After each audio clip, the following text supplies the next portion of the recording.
In this video, I will show you how to use the digital well-being feature on TikTok to manage your screen time and improve your viewing experience. First, launch open the TikTok app, log into your account. Now tap on the profile icon. Here tap on the three lines at the top right corner, then select settings and privacy. Once you get here, locate the option of time and well-being. Select that. On some versions of TikTok, you may find these options under content and display. You will be able to enable the screen time management over here. Select the screen time option.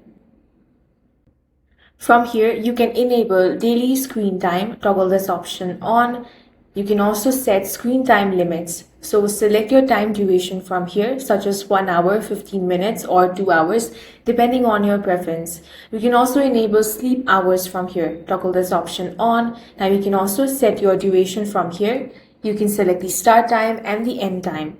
You can also enable the screen time breaks option. You can select 10 minutes, 20 minutes, 30 minutes or custom time for scheduling your breaks. You also have the option of weekly screen time updates. You can toggle this option on as well. Now head back. Here on the pause and reset option, you can pick different options here. So select whichever you prefer, such as you can select the affirmations one, or you can select the breathe evenly option, or you can select soothing sounds. So select whichever option you prefer. In this way, you can use TikTok digital well-being. If you found this video useful, make sure to hit the like button and subscribe for more videos like this.